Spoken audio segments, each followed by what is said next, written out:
Hare Krishna, Krishna Krishna, Hare Hare, Hare Rama, Rama Rama, Hare Hare. Mukham karoti vachanam pramanyate gire, yatprapatamam vande Shri Gurudev Karanam, Paramanandam Madhavam. Hare Krishna, thank you so much for joining. So, we are studying from Canto 5, Chapter 14, and this is the arrangement, the explanation for the allegorical story that was related by Jat Bharat to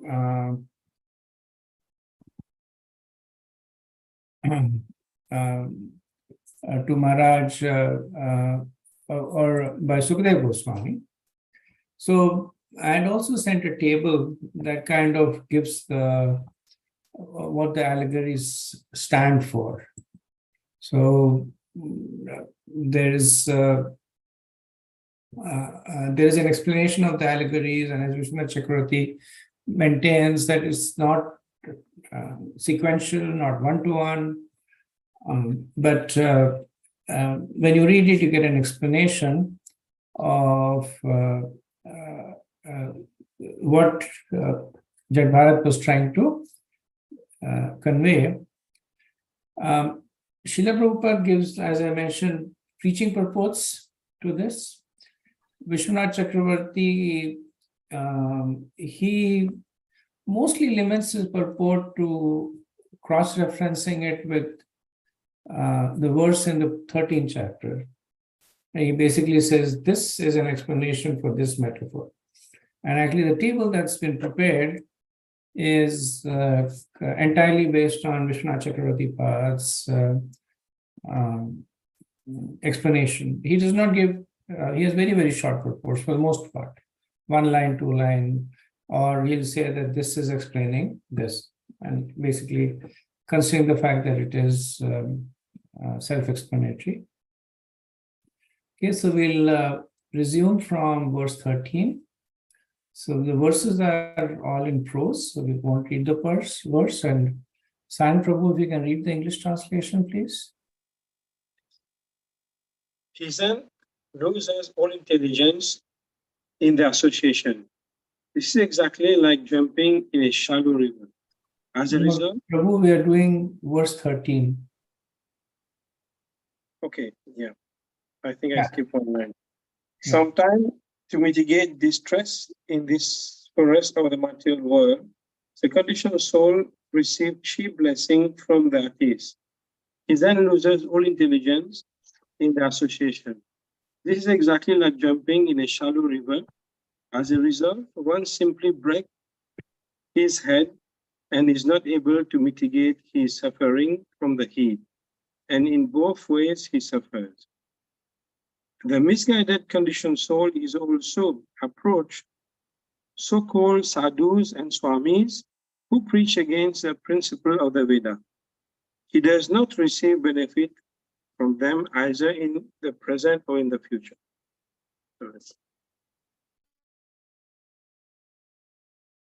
So this verse talks about a materialist whose intelligence has been cheated by the association with other materialists. And so what does he have? What does it say? That he falls into dry river beds and breaks his head. Later, he comes to his senses. And in this way, he suffers in this life and future lives.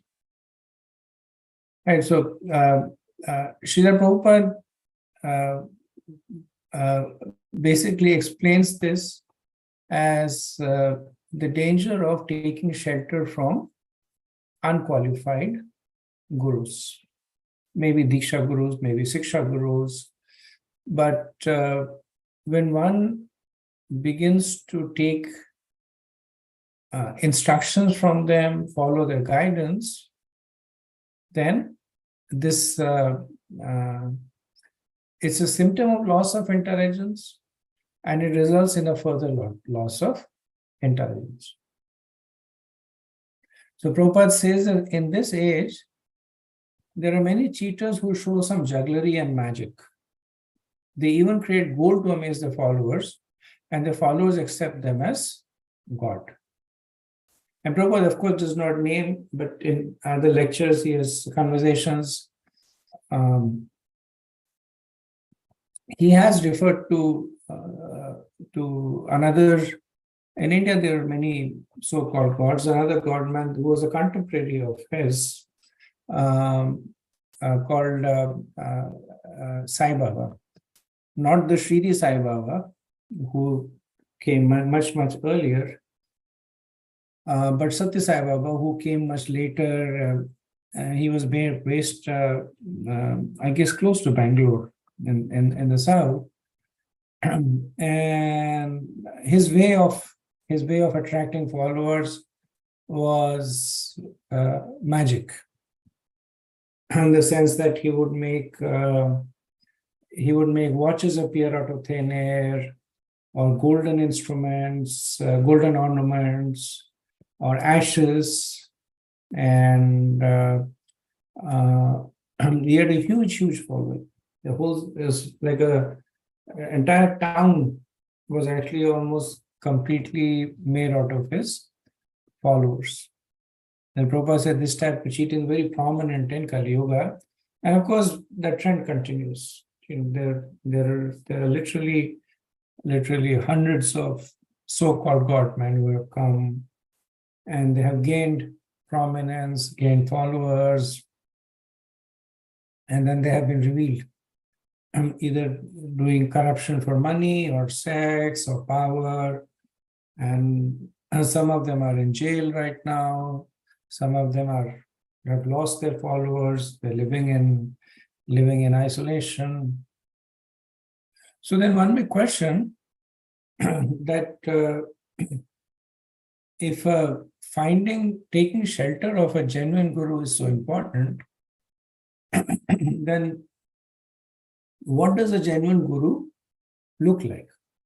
And Prabhupada explains that it's a combination of the seeker and the object of the search. And he often makes this point that one who is looking to be cheated will inevitably find a cheater. So it's a combination. You're looking for a cheater. To be cheated, you'll find a cheater. So similarly, if you're sincere and looking for a genuine guru, you will get a genuine guru. And Prabhupada he writes an elaborate purport. He talks about the points that can help a person seeking a spiritual master. So he draws heavily from Vishwanath Chakravarti Thakur's Guru Ashtakam, the Sansara Dhavana Lila Loka. So the first point he says that one should approach a guru who can extinguish the blazing fire of this material world, the struggle of existence. Right? And then complementing that, he says one should not approach a guru for material gains. One who wants to be cheated will find a cheater. So both of them go hand in hand. Right? So one goes to the guru and asks that what stocks I should buy, or what properties I need to buy. And there's a lot of that is going on. There are gurus who have also commercialized this. Right? They'll say that half an hour, 10,000 rupees. You get 3 questions. And the person comes and asks 3 questions. Which stock should I buy? Should I invest in this property? Should I travel? And they will give XYZ answers, pay 10,000 rupees and go. And they essentially rely on the law of probability and on revolving demand. Like the law of probability is that you say 20 things to 20 people, 10 things will come true. And the 10 things that don't come true, the people generally will keep quiet about it. So they rely on that. The probabilistically things come true. So people will say, oh, Guru Maharaj told me. It came true. And the second is revolving demand, that when a person gets discouraged and leaves them, there are two more people waiting to be cheated, right? So that's what they're looking for. So Prabhupada cautions both ways, that don't approach a guru for material gain and only approach a guru who can extinguish the blazing fire of material existence, right? So essentially approach the guru with the right desire. Then Prabhupada says one should not be bewildered by minor siddhis, like producing gold, right? So in this connection, Prabhupada once said that, again, he was referring to Sai Baba. He said, he's producing small pellets of gold. What's the magic in that? You can go to a shop and buy bigger pellets of gold. If he's really God, then he should produce a mountain of gold. He should produce something that is not available. Like then he's a Krishna, he can produce unlimited gold. Right? There are in this universe, there are mountain peaks that are made of solid gold. And we were discussing Gajendra Moksha, and there it is mentioned that when the king was Indradumna was cursed, he took birth as Gajendra, and there is the Trikuta mountain range, and one of the peaks of it is solid gold. Right? And then if you look at the structure of the universe, which we will study a few chapters later on, then Mount Meru, which goes in from the middle of the universe to up till the head of Swartloka, it's made of solid gold. So Krishna can produce all this gold. Right? What's the value of one small pellet of gold? Okay. So Prabhupada then reiterates this point later in the purport, that one should only based on the previous points, one might think that if one does not approach a guru for material things but only for spiritual things, then the fact that he is still established in the material existence is going to weigh the person down. The person will say, I'm still not spiritually liberated. I'm still materially anchored, which is the situation for most of us. So maybe I should wait to take shelter of a guru. Prabhupada says, no. If you recognize that you're materially anchored, good. Now, go to the guru and ask for relief from that material distress. Ask for how to disengage from this material anchor. And at the same time, ask them about the highest benefit of life. Tasmad Guru Prapadyate Jigyasu Shreha Uttama. Right? So one should not simply focus on material relief from material distress, because it's a means to an end. One should ultimately focus on spiritual advancement. And then a genuine guru is described as Shabda Parecha Nisha Nishnatam, that he only speaks from the scriptures. Okay. Then he is well versed in the conclusions of the Vedic scriptures. So the 2 points are similar but different. So there are people who can quote eloquently from scriptures. They have a good memory, or they have studied Sanskrit, so they can speak from the scriptures, quote many verses from the Puranas, or the Bhagavatam, or the Bhagavad Gita, but they don't know what is the Vedic conclusion. And India, I was talking to a person, and she recites the Bhagavad Gita every day.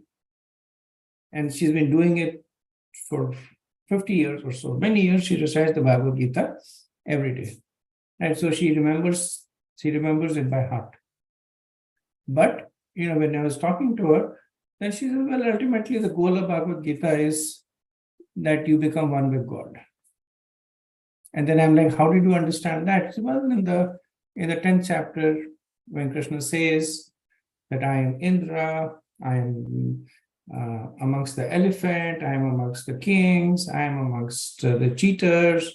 Essentially, the point he's saying is that I am them and they are all me. So we are all the same. Right? So you see this difference that maybe all the verses are from the Bhagavad Gita, but lacking the conclusion of the Vedic knowledge. Vedese cha sarveram eva Veda. The understanding that the ultimate goal of the scriptures is understanding Krishna. And the final qualification of the Guru is that he is free from all material contamination and is fully engaged in Krishna's service. Right? So Prabhupada gives 3 qualities of the Guru. He speaks from the scriptures, well versed in the conclusions of the scriptures. He's free from material contamination and fully engaged in Krishna's service. And then he gives qualities of the disciple also.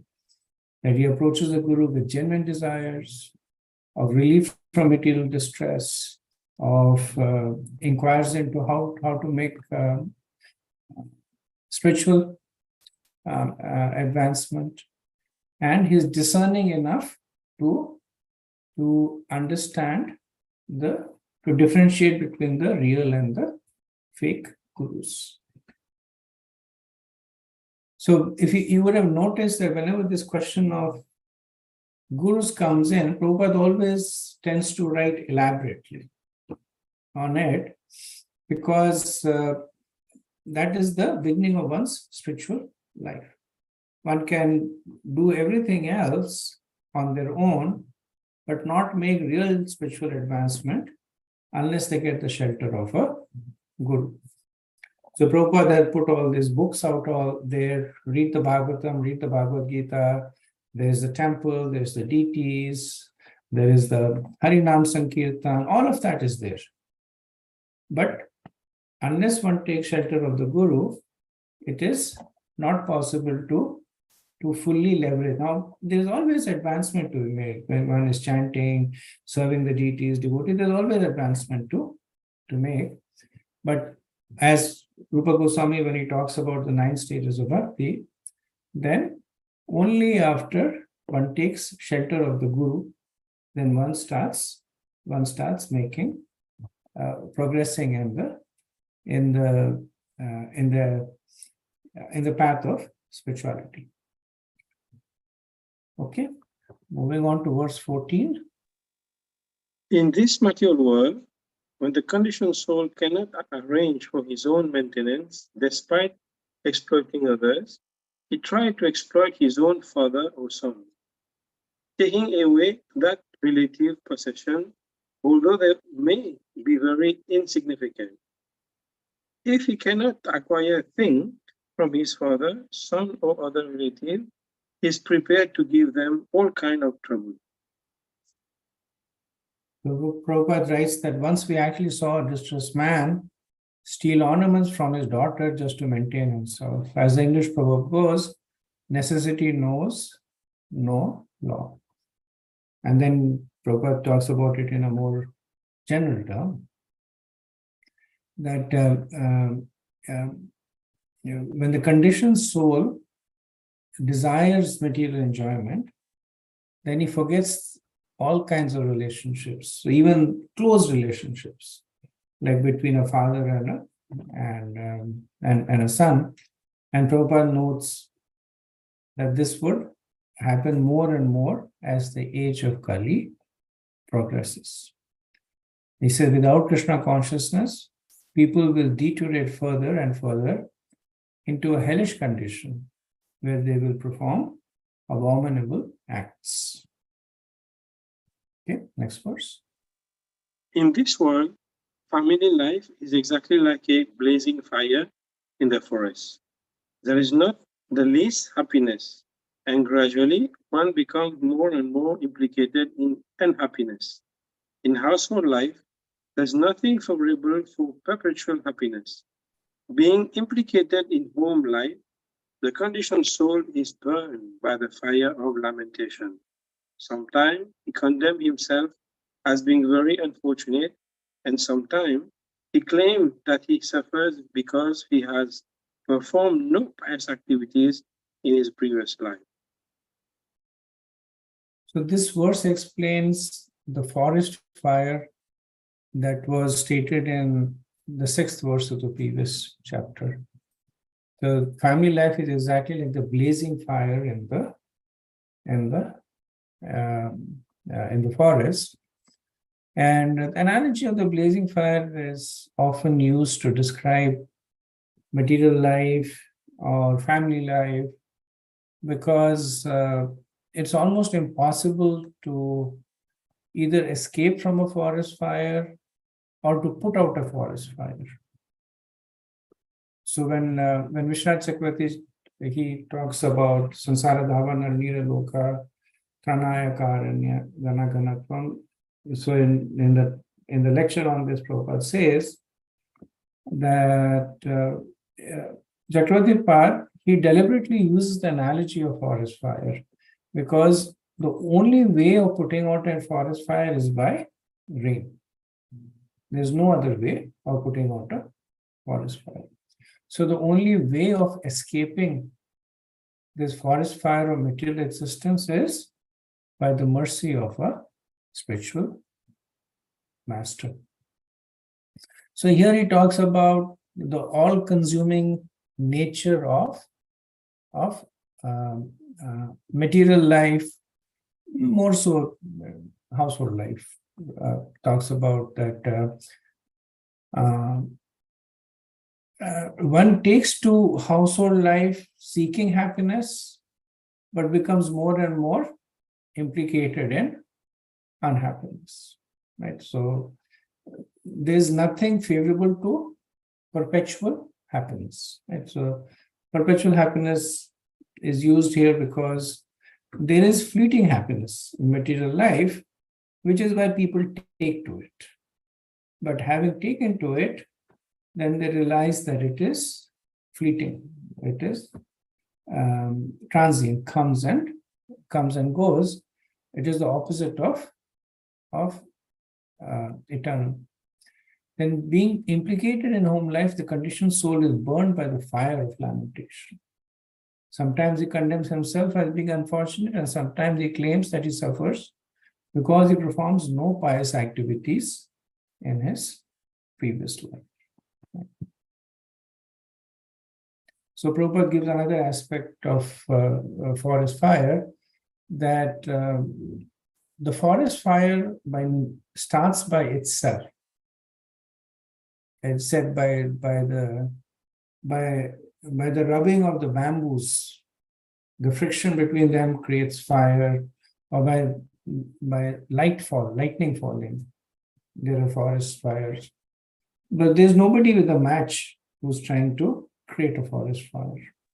So similarly, in material existence, in married life, it's not that people are deliberately looking to create an environment of unhappiness, because it's against the natural propensity of the soul. The soul is pleasure seeking. So in fact, they go into married life in order to fulfill the desire for pleasure. But the nature of material life is that without even wanting to, the stress comes. Just like without any cause, fire comes in a forest. Okay, verse 16. Government men are always like carnivorous demons called Rakshasas, men-eaters. Sometimes these government men turn against the conditioned soul and take away all his accumulated wealth. Being bereft of his life reserve wealth, the conditioned soul loses all enthusiasm. Indeed, it is as though he lost his life. So this verse explains verse 6 from chapter 13, where it is said that the person is attacked by yakshas. And the yakshas are described as government men. Prabhupada translates as Rakshasas, Vishnu Chakravarti translates as yakshas. So they forcibly take away the wealth of a person. And so whether the activities of the government officials are not in accordance with what one would like. Right? So whether one likes or not, one has to pay tax. And not just one tax, but several kinds of tax, especially in, well, it's in India also, but in US, you more or less, it's much more dangerous to avoid taxes, whether it's income tax or property tax or any of the other kinds of taxes that they levy.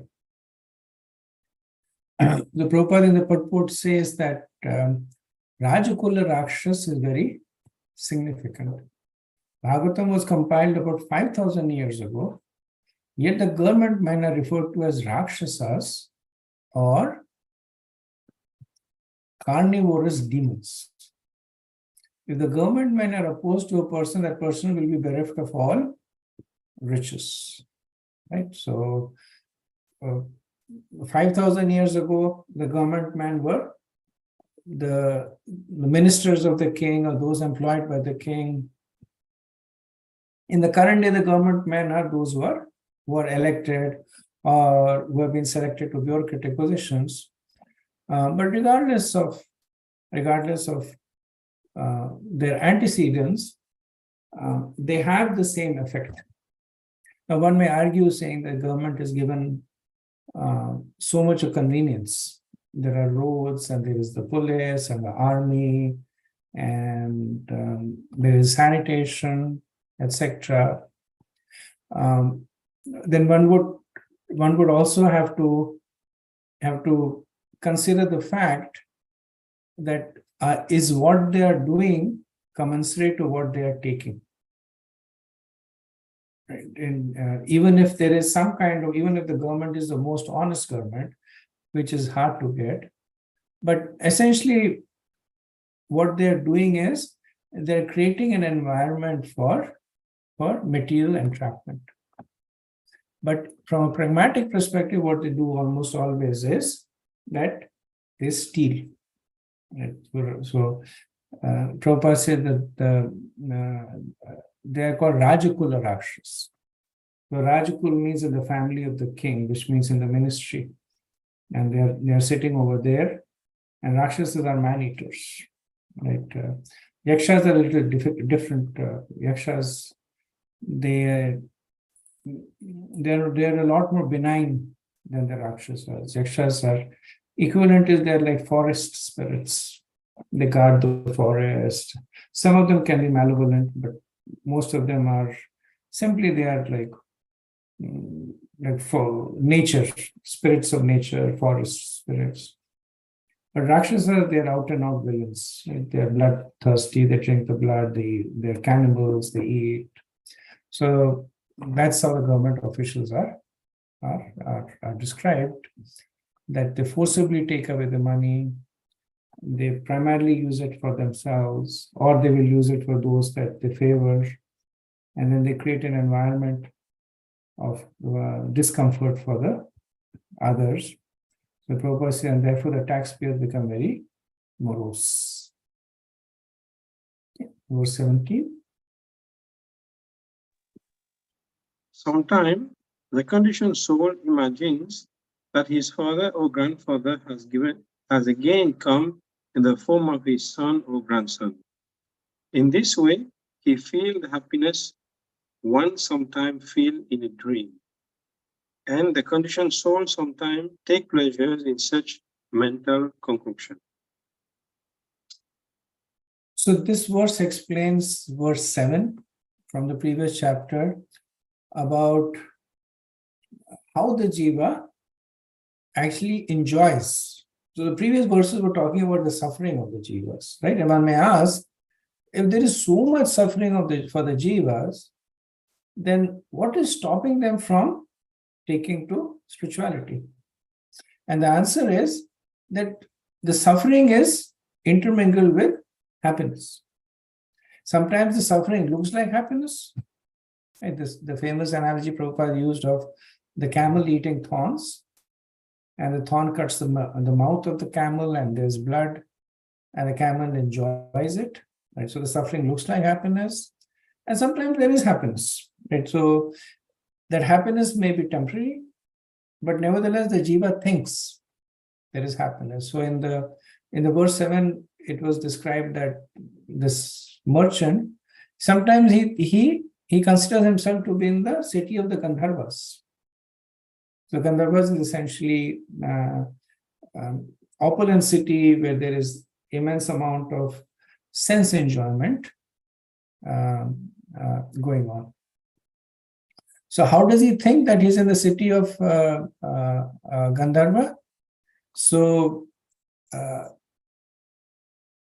one aspect is that through mental concoctions, right? So the conditioned soul says, this is my source of happiness, which may not be a source of happiness, which may be a source of misery, but he, through mental concoction, he says, this is my source of happiness.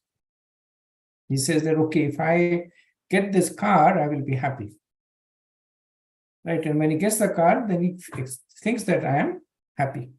Or if he thinks that if I defeat this person, I will be happy. And when he defeats the person, he thinks that he is happy. So that's why it's called Gandharva city, imaginary city, because all this is imaginary.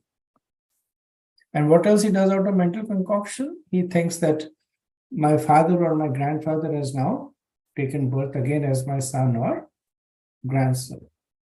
So actually in India, one of the things they do is that when the child is born, and based on the time of birth of the child, they make the horoscope, and the astrologers will also try to predict, or they try to say that who was this child in relation to you.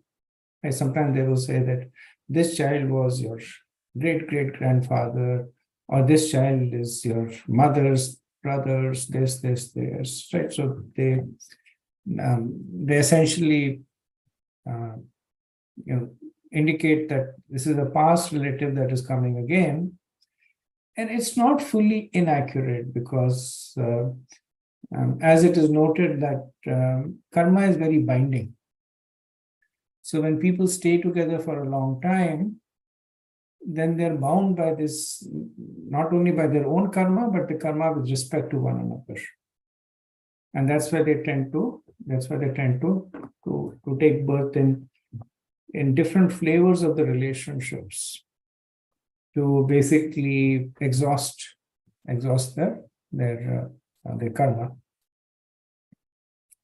So Prabhupada says that due to ignorance, the conditioned soul imagines many things. And influenced by fruitive activity, he comes together with his relatives, fathers, sons, and grandfathers, exactly as straws gather again together in a moving stream. In a moment, the straws are thrown everywhere and they lose contact. And then same purpose is like the family members. Souls come together, and while they are together, they are very close. And the stream is the flow of time. And with the flow of time, the straws are dispersed. But because of their previous attachment, they imagine that, okay, my dear, this relative is now come again. Another lecture, Prabhupada states that a family is like prisoners that are put together in a common cell. So that's all. There's nothing more than family. It's a little harsh because there is so much attachment to the family, especially between parents and children, and between siblings, and spouses. And Prabhupada says that actually it is not factual. It's just that they're taking prisoners in a jail, and then they say, okay, you two will stay in this cell, you four will stay in this cell. And as their sentence is exhausted, they leave the cell. If they do crime again, they go to some other prison, some other cell with some other cellmate. So it's a pretty harsh reflection on the reality. Okay, we move on to verse 18. In household life, one is ordered to execute many yagnas and fruitive activities, especially the Vivaha yagna, the marriage ceremony, for the son and daughters, and the sacred thread ceremony. There are all the duties of Grihastha, and they are very extensive and troublesome to execute. They are compared to a big hill over which one must cross when one is attached to material activities. A person desiring to cross over these ritualistic ceremonies certainly feel pain like the piercing of thorn and pebble endured by one attempting to climb a hill. Thus, the conditioned soul suffers unlimited. So, why is married life condemned? Why is it considered to be a source of unlimited suffering? So this verse gives an insight into it. So it's an explanation of the metaphor used in verse 8 of climbing a mountain. So climbing a mountain is difficult, and then climbing a mountain with a load is even more difficult. And climbing a mountain with a load on the back when the path is full of piercing thorns and pebbles is much more difficult, right? So, so the way it's explained is that when one enters into marriage life, then there are specific karmas that are obligatory, that need to be performed. Like if the child is born, jati karma, then vivah, and then upanayan. So there are many such obligatory karmas that need to be done, and these are like climbing a hill.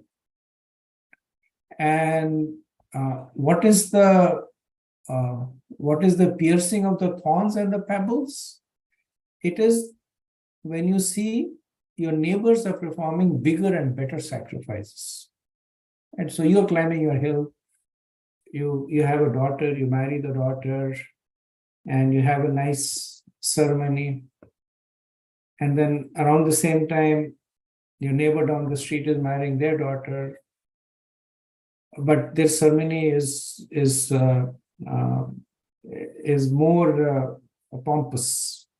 Right? They have better arrangements, and they have a bigger elephant, and the bride is more gorgeously decorated.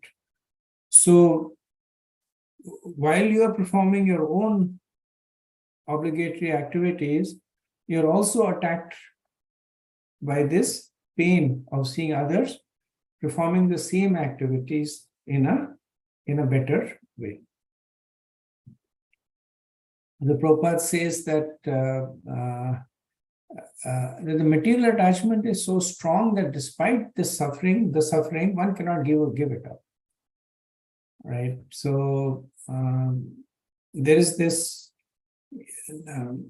compensating flickers of happiness, the Gandharva city that was described, that even when the person is climbing the mountain with a load on the shoulder, with the feet being pricked by pebbles and thorns, but then he's also imagining his happiness, that maybe my ceremony is not as opulent as my neighbor up the street, but it is a lot more opulent than the two neighbors down the street.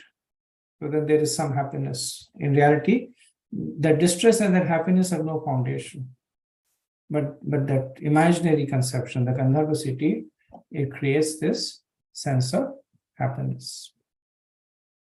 Prabhupada then he writes pretty, as I mentioned, this chapter is one of the chapters in the Bhagavatam where there is very direct condemnation of Grihastha ashram.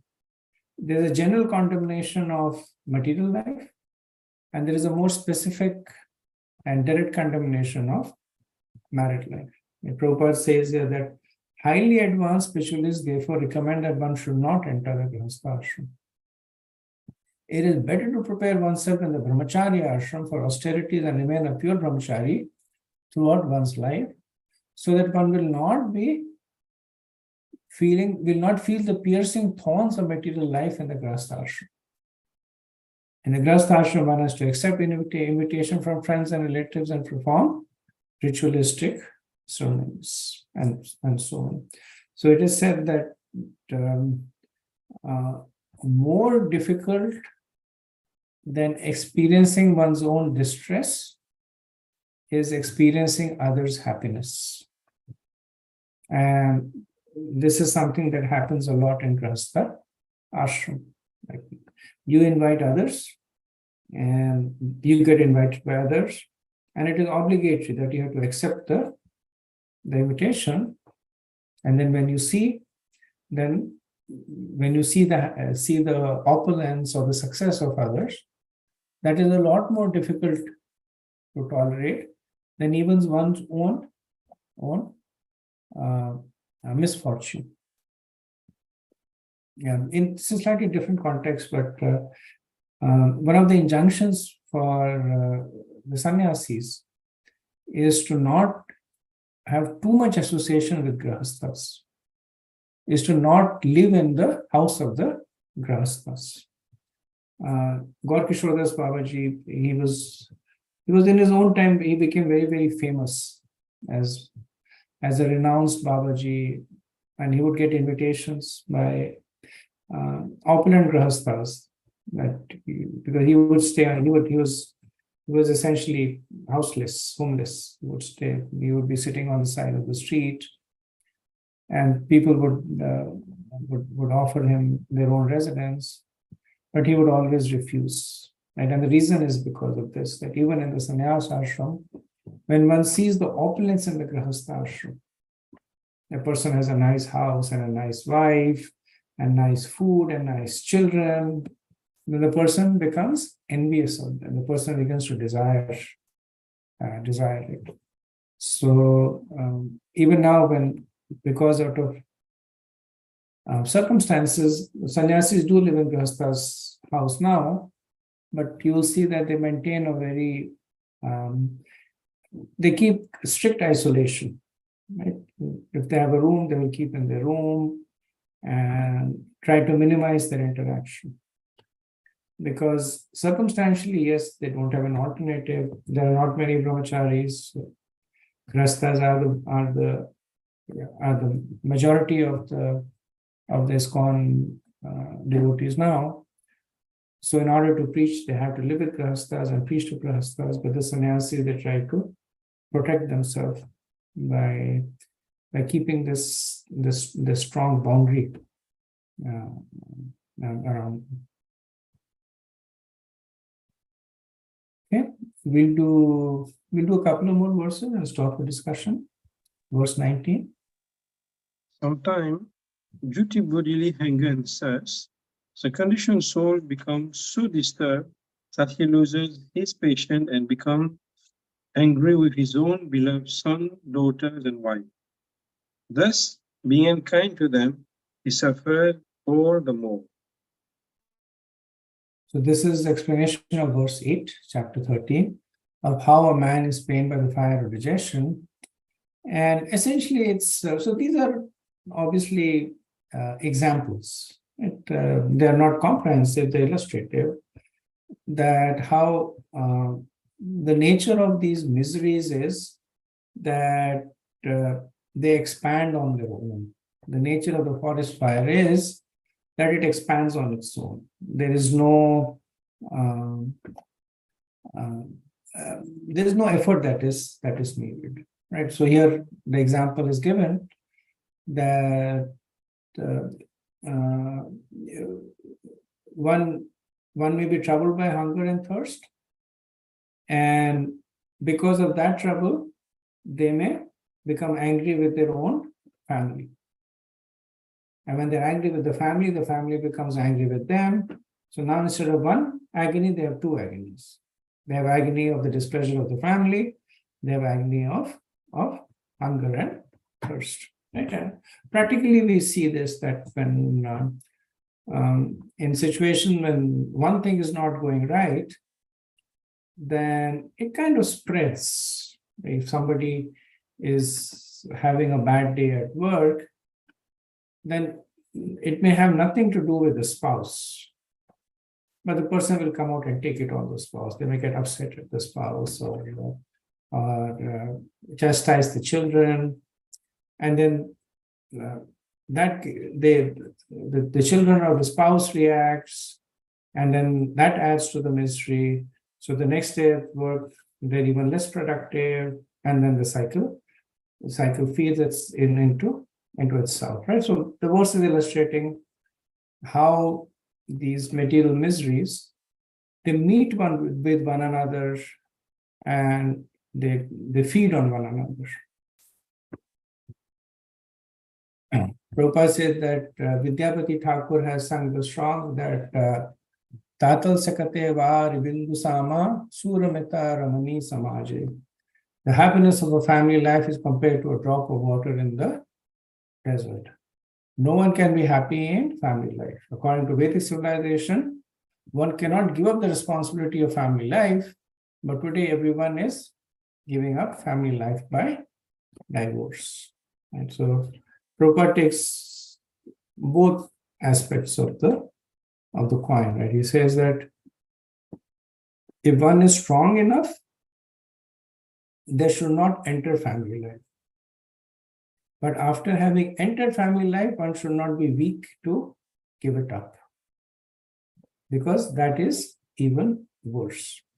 And unfortunately, that is the situation now, that people will whimsically take up family life, and at the first sign of trouble, they will basically exit the family life, and then they will do that over and over again. Prabhupada says today everybody is give up the family life by divorce, but that does not solve the problem. Like it's statistically shown that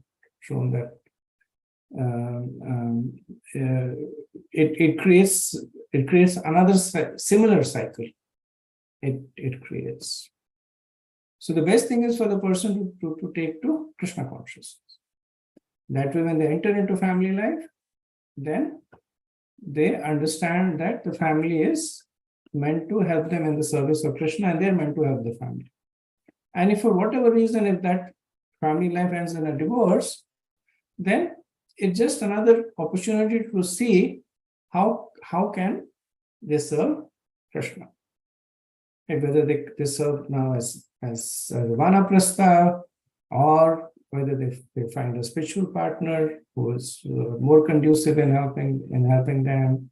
And so when one looks at it from a spiritual perspective, then the notion of exploitation for self-enjoyment, it automatically goes away. So one is having a bad day at the office, one understands that I'm having a bad day at the office because of my own past karma. There's no reason for me to accrue to my bad karma by taking it out on my wife and children. So that way automatically this multiplication of distresses will be curtailed. Okay, we'll do one more verse, and then after that we'll stop for a discussion. Verse 20. Sukadeva Goswami continued. He's speaking to Maharaj Pariksit. My dear king, sleep is exactly like a python. Those who wander in the forests of material life are always devoured by the python of sleep. Being bitten by this python, They always remain in the darkness of ignorance. They are like dead bodies thrown in a distant forest. Thus, the conditioned soul cannot understand what is going on in this life. Okay. So Maharaj Parishit might say, or Jad Bharat might have said, Maharaj Raugana may have said to Jad Bharat that you're continuously saying that this material life is a source of distress, and especially married life. It's a source of so much suffering. And what you're saying is not very difficult to discern. One can both empirically and experientially attest to it also. Right? One can see around themselves and observe that their parents and their siblings and the colleagues and the friends, they're also going through all these sufferings that has been talked about, right? So that is empirical and experiential, that themselves they may be going through. So it's not a big deal to understand the validity of what you're saying, but then why doesn't it stop? Right. So one reason that was given in the past, which is the Gandharva city, that because of the nature of the conditioned mind, they convert this distress into so-called happiness. They imagine happiness when there is none, right? Now you must say that itself is not sufficient. So now Sukdev Goswami, he explains Jad Bharat's point. There's a second reason, and he compares it with being swallowed by a python, which is compared to sleep, and sleep is a stand-in for ignorance. So second reason is ignorance, that they simply don't know any better. Prabhupada would give the example of how a washerman's donkey works very, very hard day to night. And while working, he's beaten by the washerman mercilessly. Right? But he continues to work. And at the night, what does the washerman do? He will take the donkey to some grass nearby and leave him there. And the donkey will eat the grass. And he will be very happy that I'm getting grass. And next day, the washerman again takes him, works him hard and beats him. And the donkey thinks that, okay, the washerman is making me work hard, he's beating me, but at least he's feeding me. What he doesn't realize is that the grass doesn't belong to the washerman. The grass is there anyway. Even if the washerman was not there, the grass would be there. Even if the donkey didn't work for the washerman could not have taken away the grass. So that is the covering of ignorance, because they don't know any better. So Prabhupada says that material life means being fully absorbed in eating, sleeping, mating, and defending. Out of this, sleep is taken very seriously. While asleep, one completely forgets the object of life and what to do. And then Prabhupada talks a little bit on a practical perspective, where he says that from a spiritual realization perspective, one should try to avoid sleep as much as possible. So this is more from perspective of sadhakas. That now here the sleep is not a metaphor for ignorance over here. Sleep is basically a stand-in for wastage of time. And Prabhupada would say that. If you're, different points, different things were said. Prabhupada would also say one should sleep enough, that your body is healthy. That's why the term that is used is that when devotees are sleeping, they won't say that I'm sleeping. They'll say that I am taking rest, which essentially means that I'm giving my body rest. Why? So that it is again ready to serve Krishna. And so then in that context, the body is looked upon as a tool to serve Krishna. And because the tool becomes rusted by continuous use, it should be given a pause so that it can rejuvenate, and then it again is utilized. So in that context, sleep is considered to be as much a part of devotional service as working, as long as it is done in according to one's situation. Like somebody needs some more sleep, somebody needs less sleep. The general recommendation Prabhupada would say is that one should not sleep more than necessary, whether that is 8 hours or 7 hours or 6 hours.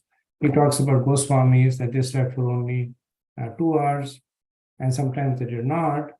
He uses that example not to show that you should also. Prabhupada himself also was sleeping for just a couple of hours, but it's not to say that you should sleep for a couple of hours. The point that is being made is that one should be aspired to get so much absorbed in devotional service that the body does not need to sleep. The body gets rejuvenated through devotional service. Right, earlier on, devotees would take this too seriously, and they would be always sleep deprived, and because of that, they would fall sick. I think sleep is important to develop immunity in the body also. That's been medically proven now. When one is sleeping, the body is doing the whole cleansing and rejuvenating the cells. The brain, the part of the brain that is disengaged.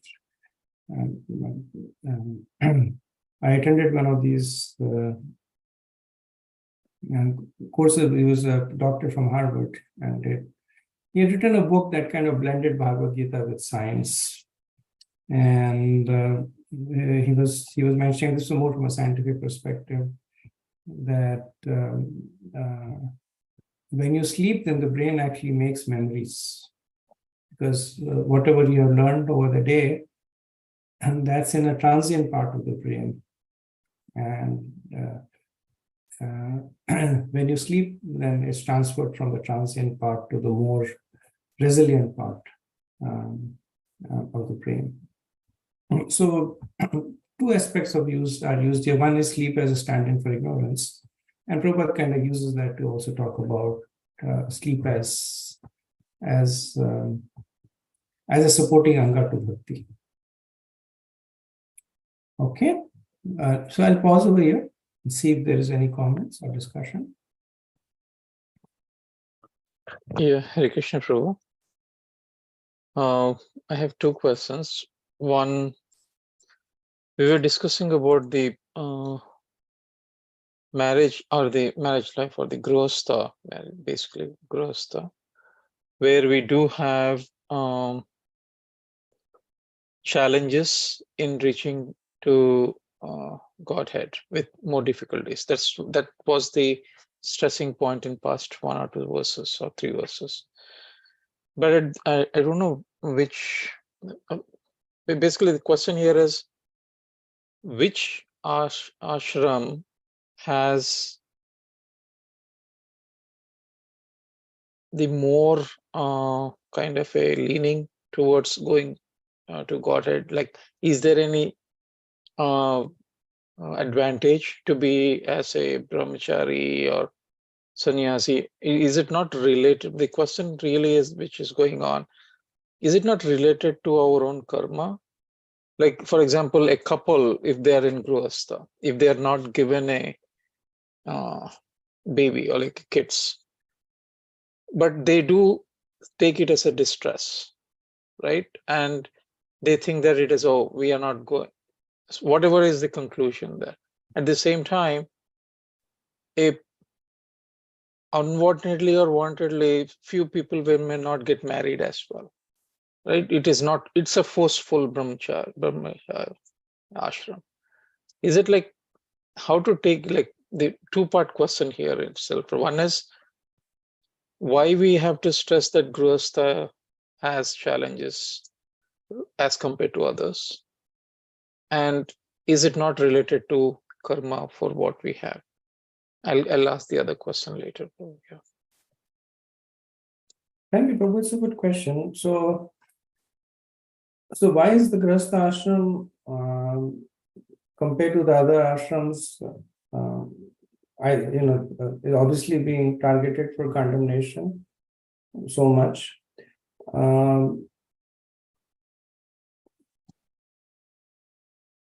So if you step back and look at it, if the premise is that one stays in the ashram that nourishes them the most, then the Grihastha ashram is as good as any other ashram. Right? In fact, at one point Prabhupada would say, better to be a detached householder than an attached sannyasi.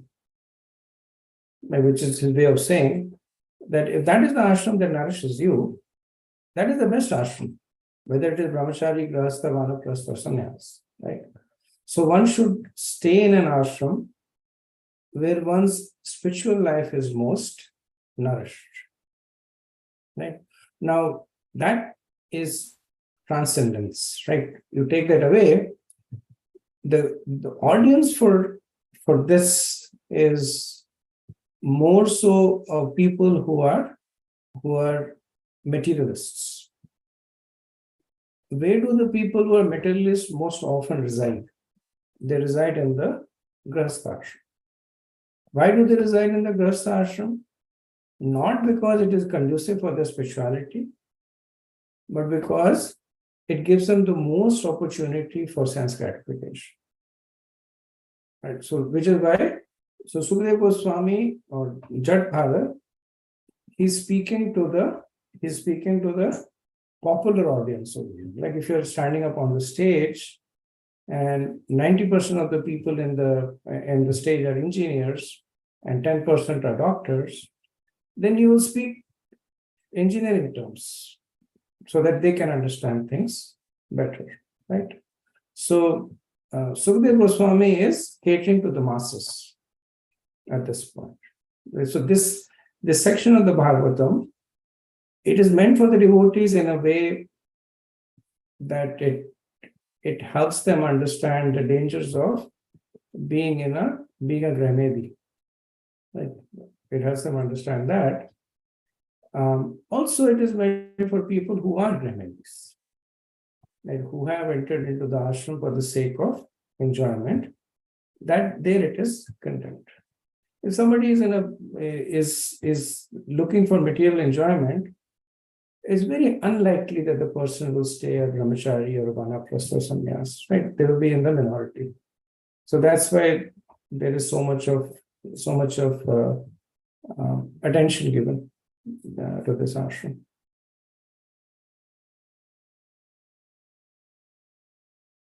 Thank you. See, the other one is just a sharing, not even sharing, clarification about the sleep, which is compared to as ignorance, what you just said. But you also beautifully said that it is basically a rest, not the sleep, which we call it out. But even in the last session, we did talk about, like, as a devotee or a sadhaka, we beat up ourselves a lot sometimes, right? It's like striking the balance of knowing one's capacity, and it all differs. One person may wake up 3 o'clock in the morning, but other person may be up in the night, midnight, right? So it all depends on their particular how they brought up or the culture. So it's only not a question, but it's a sharing.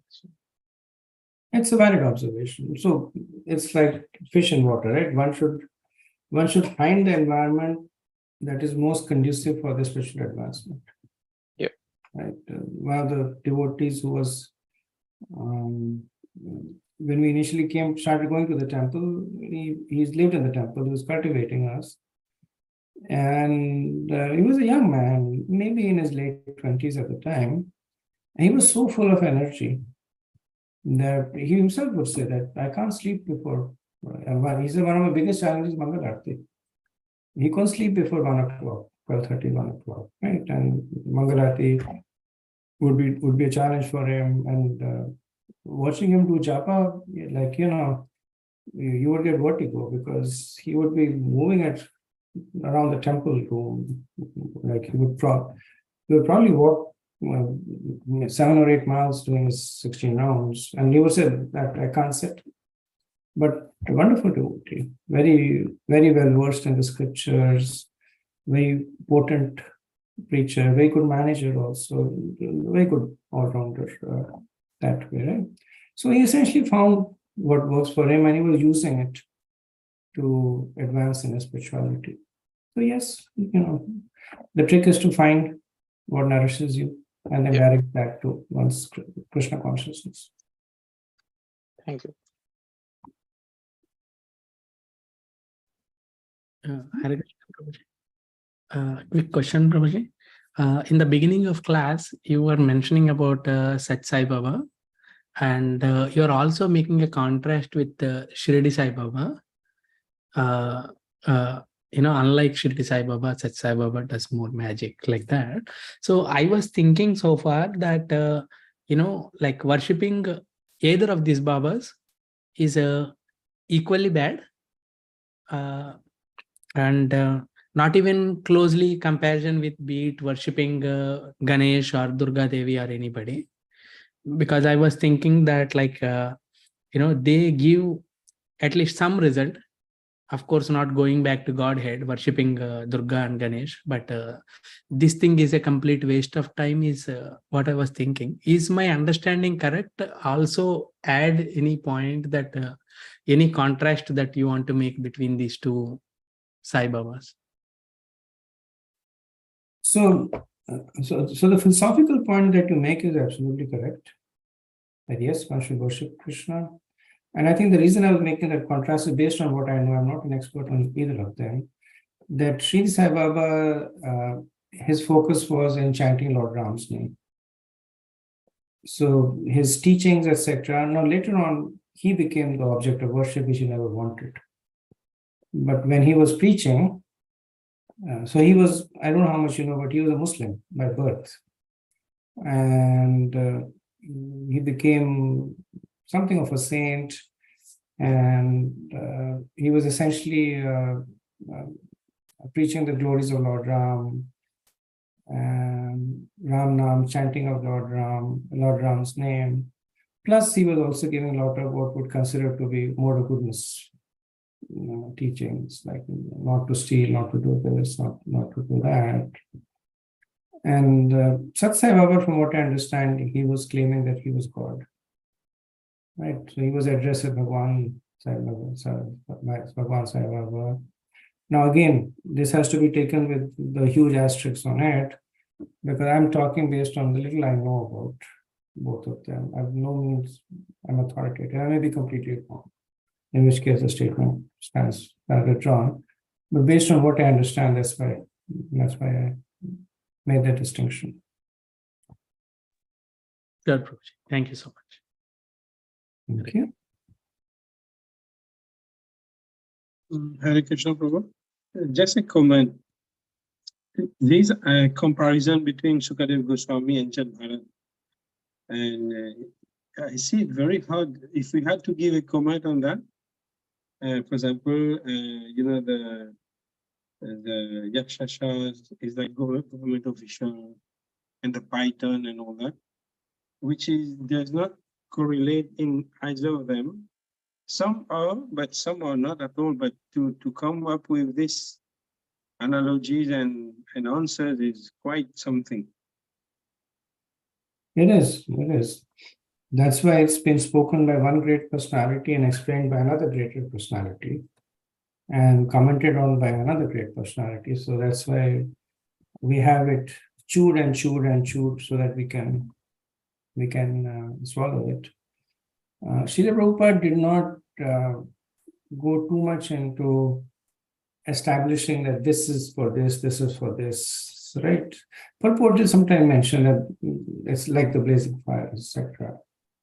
Vishwanath Chakravarti was more pedantic about it. He was like, this verse corresponds to this phrase and that verse. Right? So he was establishing it more. He didn't comment too much on the contents of the verse because he thought that they were self-explanatory. But the point that you make is very valid, that and the whole allegory itself is way out. And then for Sukdev Goswami to disassemble that allegory and explain it, like I mentioned, the allegory was 20 verses, and Sukdev Goswami's commentary on it is 40 verses. So to take that allegory and expand upon it, and also at the same time explain to Parishad Maharaj, because in addition to that, he's also preaching to Parishad Maharaj in between, we'll see. So it's definitely activity that a self-realized person can do. Then one more comment about the Grihastha Ashram. Everybody's talking about that. But, without Grihastha Ashram, there would be no other ashram. I mean, there would be no kids that would be born. There would be no kids that would become brahmachari. There would be no kids that would become sannyasi and vanprastha or whatever. This is just maybe a silly comment, but I'm not saying that the Grihastha Ashram is so important, but I'm just saying without this, there would be none of them. Once a disciple told Prabhupada that, Prabhupada said that you preach and make the entire world a devotee. So the disciple asked Prabhupada that if the entire world becomes devotees, then who do we preach to? The Prabhupada said, don't worry, the entire world will never become devotees. So you'll always have somebody to preach to. So there will always be people like us waiting to get into the Grihastha Ashram. You don't have to worry about the Grihastha Ashram dying out. Now, having commented on that, this is more of a historical fact, actually, that at a certain part in the history of India, where the spirit of renunciation, so there was this spiritual renaissance. It was more karma-kand, but there was the spiritual renaissance where this spirit of renunciation was strong. And people were very reluctant to go to Grihastha Ashram. And the kings saw the kingdom shrinking. So then they started luring people into Grihastha Ashrams. And again, this is not a scientific fact. This is what I heard in the lecture. And that's when they started making all these exotic paintings in the different caves, and the artisans were encouraged to make female forms or exotic paintings just to attract the mind and divert them more to the Grihastha Ashram. So I heard it in a lecture, so I don't know how factual it is, but the person speaking it was fairly confident of what he was saying. So it happens, it happens that maybe the ashram shrinks, but there are always plenty of souls waiting to enjoy. So the ashram will expand again. And this world has been designed like that, no? There's loophole, there's failures. This is how we get entangled. Exactly right. Okay, so moving on to verse 21.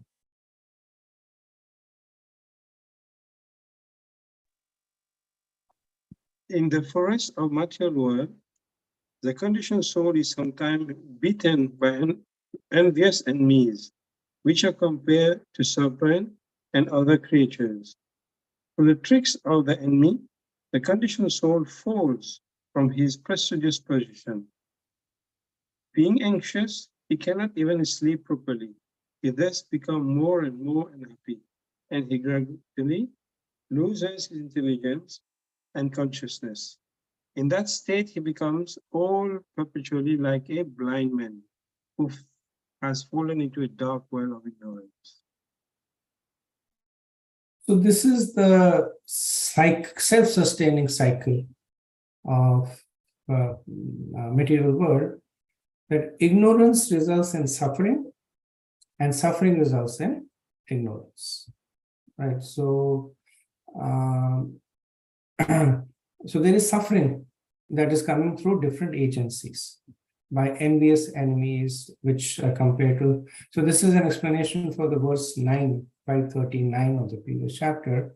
So a conditioned soul is attacked by envious enemies that are compared to serpents, and by the tricks of the enemies, the person falls from his position of prestige. So what is the result of all this suffering? Then the person loses the tranquility of the mind. And because of the tranquility of mind, he gradually loses his intelligence and even consciousness. And he becomes like a blind man who has fallen in a dark well of ignorance. Right? So blindness is the intrinsic quality, and the darkness of the well is the external quality.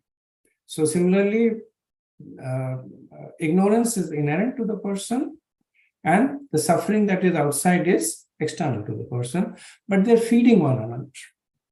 That when the enemies attack the person gets distressed. Because of the distress, he falls into ignorance. Because of that ignorance, he goes into a position where he is even more attacked by enemies. And then this cycle continues. So all these examples are given to show that how intractable the nature of material entrapment is. It's from outside, it's from without, it's from within. It is suffering disguised as happiness. It disguises happiness, real happiness, as suffering. So there are so many there are so many pitfalls, and the idea is to behind the Bhagavatam, the speech of Jad Bharat and Sukhdev, the idea is to scare the person, and to scare the person into being alert. Right? So there are two kinds of scaring. One is you scare the person into a state of apathy, into a state of fear. The person is so scared that he goes into the corner of the room, sits there and does not move. And the other is that you scare the person into action. That, oh my God, what is going to happen? How do I protect myself? So Bhagavatam is in the later situation. That yes, it is giving a healthy dose of scare. But the result is good because it will guide the person from here to a higher position.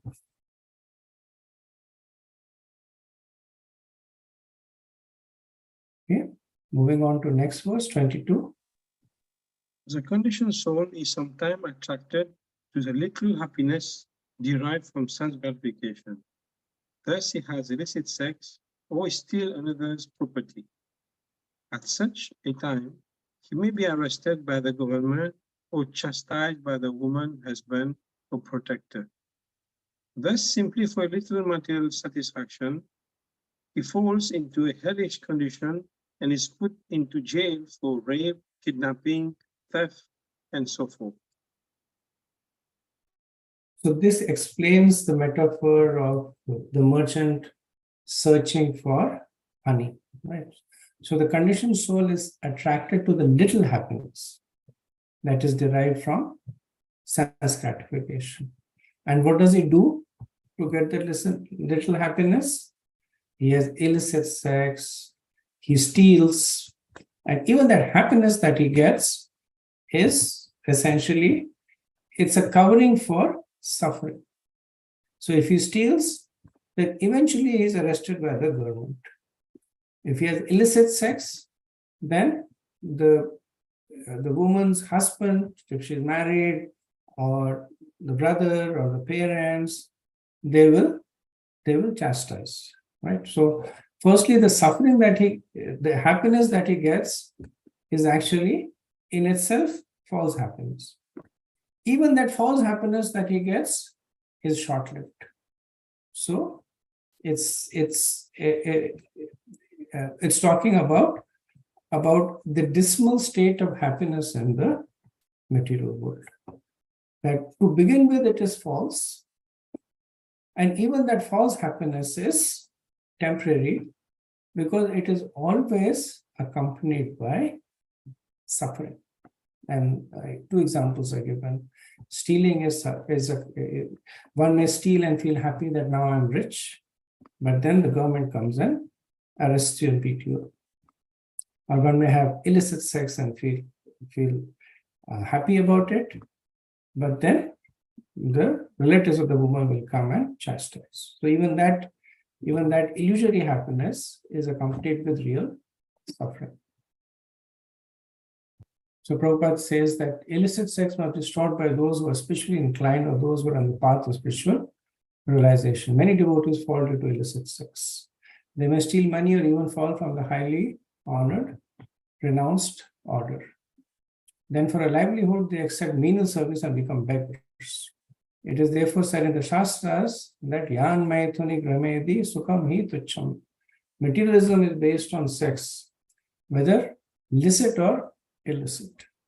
Sex is full of dangers even for those who are addicted to household life.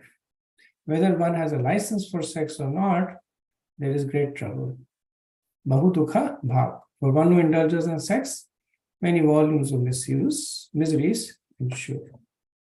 So Prabhupada again takes this and expands this in a broader context. So here it's using sex as an example to show that how material happiness is temporary and results ultimately in distress. And Prabhupada talks about it from also the perspective of aspiring spiritualists. That one who is taking to the path of spirituality, they should refrain from sex under all circumstances. The Prabhupada says whether illicit or licit. So licit sex is within the institution of marriage. And one should try and refrain from that. And so illicit sex is when even for the sake of conception, the husband and the wife, they have many, many children. Right. So from the strict Vedic perspective, it is not illicit sex. It is within the institution of marriage, it's for the sake of conception. But yet it will still result in misery. So ultimately Prabhupada says that one should give up sex. So when Prabhupada was when he was in Boston, and his disciples had taken him in a cab. So the cab driver, very, very curious, not seen a sannyasi or sadhu. So he kept checking Prabhupada out in the mirror. And Prabhupada smiled at him, and so he said that are you like I forget the term that he used, are you like a god man from India? Are you a saint from India? Prabhupada said yes. And he said that can you do miracles? Can you do magic? And Prabhupada said yes. Prabhupada was also smiling at him. Prabhupada said yes. And he said, no, he said that do you have any mystic powers? Prabhupada said yes. And he said, what powers? Prabhupada said that I can go into a room full of women and not be agitated. And the driver's eyes went round. Oh. So maybe the cab driver did not understand the full context, but Prabhupada was essentially referring to this, that spiritual advancement is basically one way of measuring it is how much one is not agitated by material pushings. And of all the material pushings, attraction to the opposite sex is the strongest. Okay, so I'll pause over here and see if there is any comments or discussions. Hare Krishna, Prabhuji.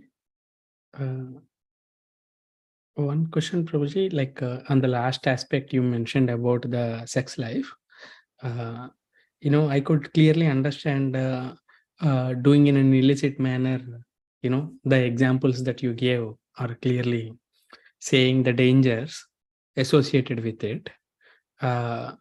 And even within the institution of marriage, like because if I step back and see, it is just a union of two people, that too very short period of time. What kind of dangers that it will bring? One thing I could think of is the more and more children you have is like, it will be a burden to take care rest of life kind of things. Why this sex life is so much everybody wants, but at the same time, there is so much restriction, and all those things are there. Not just spiritually, even materially also, it is not that people do more carelessly. So I just wanted to understand what internally really happens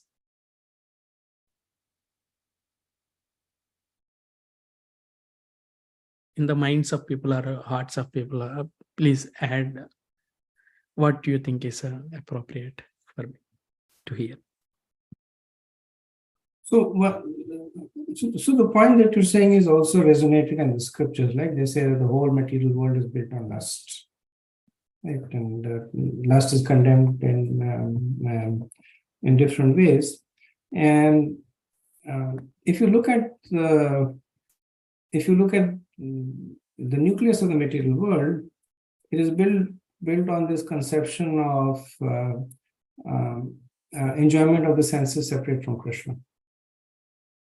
Right, and activities that nourish that notion will basically also nourish your turning more and more away from Krishna. So sex is by no means the only activity that takes one from Krishna. Right, one can be a celibate and also be a rascal. So doesn't mean that celibacy is the end and goal of everything. But because sex life represents a very strong desire to enjoy personally and separate from Krishna, there is so much of focus on it. From a slightly more philosophical perspective,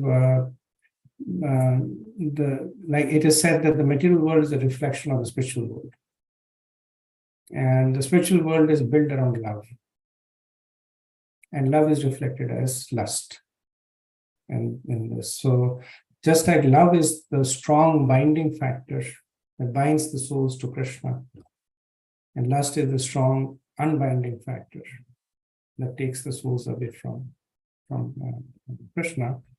Now that lust manifests in many ways. Sex is a strong way in which it manifests.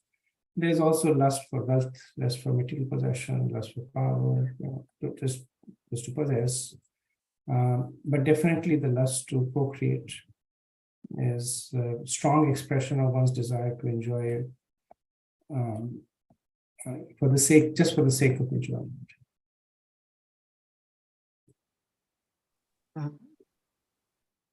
Yeah, there was one thing that you said in one of the classes. I think one verse said that, like if you love a car, for example, the car will not reciprocate with you. You just use the car. But when there are two souls together, it's more difficult to unbind and to break the relationship. Maybe you want, and then the other person just come back to you. Yeah, you're right. I mean, it's the fountainhead of more entanglement.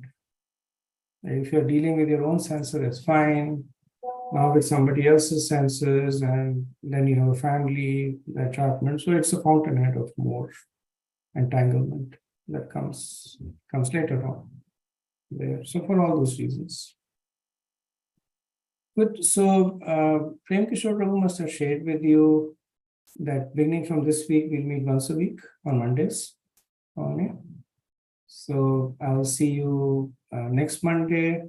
I'd also put the proposal that because obviously this means that we'll be covering half the material that we did. I'd put the proposal that I could go faster, but then I understand that the consensus in the class is that we maintain the same pace. So the sixth canto has 19 chapters. The fifth canto is 33 chapters, and we are currently in the 14th chapter. So if you do the maths, we are about 35, 36 chapters away.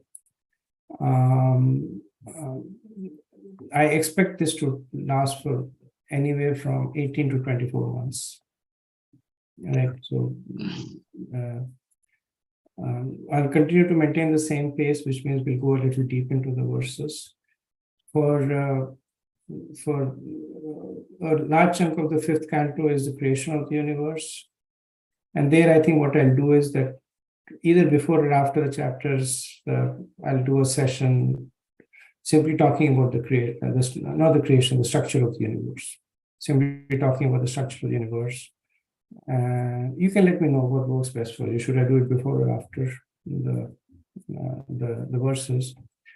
And that may take 1 or 2 classes just to go over the structure of the universe.